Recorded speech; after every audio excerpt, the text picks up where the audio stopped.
Hello बच्चों, कैसे हैं आप? उम्मीद करती हूँ आप बढ़िया और एकदम मज़े में होंगे। आइए बच्चों, आज के अध्याय में हम पढ़ेंगे समास के विषय में। शब्दों पर गौर कीजिएगा। राजा का महल यानी कि राजमहल, ग्रंथ को लिखने वाला ग्रंथकार, दश है आनंद यानी मुख जिसके अर्थात रावण, दशानंद। तो बच्चों, इन शब्दों में कौन से शब्द हैं? राजमहल, ग्रंथकार तथा दशानंद। इसमें क्रमशः राजा का महल, ग्रंथ को लिखने वाला, और 10 हैं आनंद जिसके अर्थात रावण के संक्षिप्त रूप हैं। शब्द समूहों को छोटा करने की यह विधि समास कहलाती है। अर्थात दो या दो से अधिक शब्दों को संक्षिप्त करके नया शब्द बनाने की प्रक्रिया को समास कहते हैं। अब इसमें याद रखने वाली बात यह है कि समास के लिए कम से कम 2 पद होने चाहिए, और पहले पद को पूर्व पद तथा दूसरे पद को उत्तर पद कहते हैं। समास में पूर्व पद और उत्तर पद के मेल से बने शब्द को समस्त पद या सामासिक शब्द कहते हैं। आइए समास जान लिया, समास विग्रह पढ़ लेते हैं। तो बच्चों, समस्त पद के दोनों पदों को अलग अलग करके लिखने की विधि समास विग्रह कहलाती है। जैसे देशभक्ति एक समस्त पद है, इसका समास विग्रह होगा देश के लिए भक्ति। साग सब्जी समस्त पद, विग्रह बनेगा साग और सब्जी। नवरात्रि समस्त पद का समास विग्रह बनेगा 9 रात्रियों का समूह। नीलकंठ समस्त पद का विग्रह बनेगा नीला है कंठ जिसका अर्थात भगवान शिव। चलिए अब बढ़े समास के भेद की ओर। तो समास के 6 भेद होते हैं: तत्पुरुष समास, कर्मधारय समास, द्विगु समास, बहुव्रीहि समास, द्वंद्व समास और अव्यवभाव समास। अब एक एक करके हम इन्हें विस्तार पूर्वक पढ़ेंगे। सबसे पहले पढ़ेंगे हम तत्पुरुष समास के बारे में। जिस समास में दूसरा पद अर्थात उत्तर पद प्रधान होता है उसे तत्पुरुष समास कहते हैं। इसमें दोनों शब्दों के मध्य आने वाले विभक्ति चिन्ह का लोप हो जाता है। लोप यानी कि विभक्ति चिन्ह गायब हो जाते हैं। जैसे भारत रत्न, ये समस्त पद बना है, इसका विग्रह भारत का रत्न। जब हमने इसका समस्त पद बनाया तो को विभक्ति का लोप यानी को विभक्ति को गायब कर दिया गया। नीति कुशल समस्त पद है, विग्रह है नीति में कुशल। यमुना तट समस्त पद का विग्रह हुआ यमुना का तट।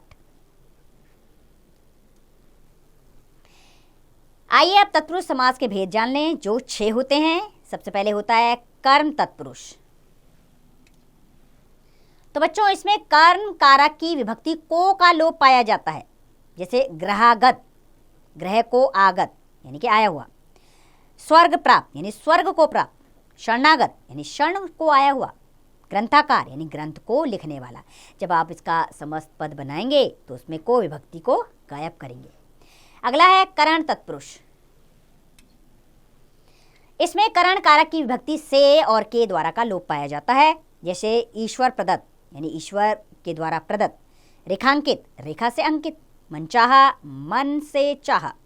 जन रोगी यानी जन से रोगी। इसमें के द्वारा और से को हटा देंगे जब आप इसका समस्त पद बनाएंगे। अगला है संप्रदान तत्पुरुष। इसमें संप्रदान कारक की विभक्ति के लिए का लोप पाया जाता है। जैसे अनाथालय यानी कि अनाथ के लिए आलय यानी कि घर। राह खर्च यानी कि राह के लिए खर्च। हवन सामग्री यानी हवन के लिए सामग्री। गुरु दक्षिणा यानी गुरु के लिए दक्षिणा। इसमें देखिए जब समस्त पद बनाया तो के लिए विभक्ति को हमने हटा दिया। अगला है अपादान तत्पुरुष। इसमें बच्चों अपादान कारक की विभक्ति से का लोप पाया जाता है। जैसे आकाशवाणी, आकाश से आई वाणी। देश निष्कासित यानी देश से निकाला हुआ।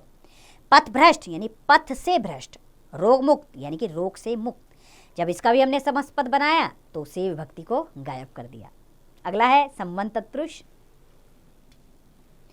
इसमें संबंध कारक की विभक्ति का के की का लोप पाया जाता है। जैसे गंगा जल, गंगा का जल। राम कहानी, राम की कहानी। लक्ष्मीपति, लक्ष्मी के पति। देवालय यानी कि देव का आलय। इसमें भी समस्त पद बनाया तो का के की को हमने गायब कर दिया विभक्ति को। अब अगला आता है अधिकरण तत्पुरुष। इसमें बच्चों अधिकरण कारक की विभक्ति में और पर का लोप पाया जाता है।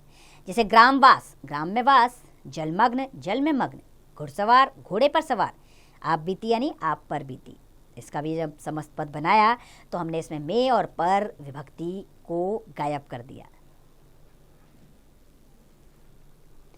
दूसरे समास पे आते हैं हम, जो है कर्मधारय समास।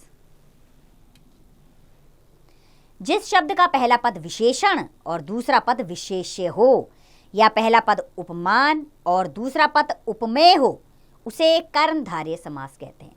जैसे महादेव, महान है जो देव, उनकी महानता का बखान करना।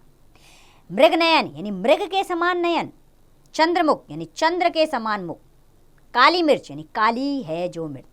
अर्थात एक में विशेषण यानी कि विशेष्य की विशेषता बताने वाला शब्द आए या किसी के समान बताया जाए, वहां पर कर्मधारय समास होता है। तीसरे नंबर का समास होता है द्विगु समास। बच्चों, द्विगु समास में का पहला पद संख्यावाची विशेषण होता है, यानी कि संख्या आती है उसमें, उसे द्विगु समास कहते हैं। जैसे चौराहा, 4 राहों का समूह, 4 संख्या आई तो द्विगु समास। पंचवटी, 5 वटों का समूह। त्रिवेणी, 3 वेणियों यानी कि नदियों का समूह। दोपहर यानी कि 2 पहरों का समाहार, यहाँ पर क्या है, द्विगु समास है। और चौथा है बहुव्रीहि समास। जिस समास के दोनों पद गौण होते हैं, गौण यानी दोनों की विशेषता नहीं होती तथा अर्थ की दृष्टि से कोई अन्य पद प्रधान होता है, किसी और पद की ओर इशारा होता है, उसे बहुव्रीहि समास कहते हैं। जैसे चतुर्भुज यानी कि 4 भुजाएं हैं, जिसकी अर्थात किसकी ओर इशारा, विष्णु भगवान की ओर, तो यहाँ पर बहुव्रीहि समास है। नीलकंठ, नीला है कंठ जिसका, अर्थात शिव। गजानन, गज यानी हाथी है। आनन यानी मुख जिसका, अर्थात गणेश जी। चतुरानन, 4 है आनन यानी कि मुख जिसके, अर्थात ब्रह्मा, तो यहाँ पर बहुव्रीहि समास है। अब इसमें याद रखने वाली बात यह है कि कुछ समस्त पद ऐसे भी होते हैं जो बहुव्रीहि व कर्मधारय दोनों समास में समान रूप से पाए जाते हैं, इसलिए इनका अंतर समझने के लिए इनके विग्रह पर विशेष ध्यान देना चाहिए। जैसे पीताम्बर एक समस्त पद है, इसका विग्रह पीला है जो अंबर यानी कि वस्त्र, तो क्या होगा, ये कर्मधारय समास होगा। अगर इसे ऐसे बोलेंगे हम, पीले हैं अंबर वस्त्र यानी जिसके, अर्थात श्री कृष्ण, बहुव्रीहि समास होगा। नीलकंठ, नीला है जो कंठ यानी कर्मधारय समास। नीला है कंठ जिसका, अर्थात शिव, वहां बहुव्रीहि समास है। 5वें नंबर पे आता है द्वंद्व समास। जिस समास में दोनों पद समान रूप से प्रधान होते हैं उसे द्वंद्व समास कहते हैं। जैसे सुख दुख, दोनों का समान रूप से उनकी विशेषता है, इसका विग्रह होगा सुख और दुख। देश विदेश, विग्रह बना देश और विदेश। चराचर यानी कि चर और अचर। राधा कृष्ण, विग्रह बना राधा और कृष्ण। अगला समास है अव्यवभाव समास, अर्थात जिस समास में पूर्व पद प्रधान एवं अवयव हो तथा समस्त पद भी अवयव का बोध कराता हो, उसे अव्यवभाव समास कहते हैं। यह समास लिंग, वचन या कारक की दृष्टि से नहीं बदलता है। जैसे यथा विधि यानी विधि के अनुसार। आजन्म यानी जन्म से लेकर। बेशक, शक के बिना।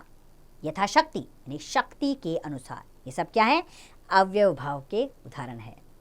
आइए बच्चों, आपके अभ्यास के लिए इस अध्याय को दोहरा लेते हैं।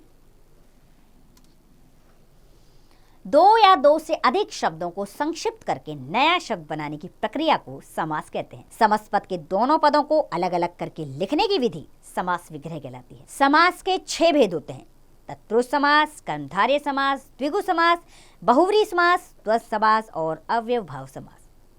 तत्पुरुष समास के 6 भेद होते हैं, कर्म तत्पुरुष, करण तत्पुरुष, संप्रदान तत्पुरुष, अपदान तत्पुरुष, संबंध तत्पुरुष और अधिकरण तत्पुरुष।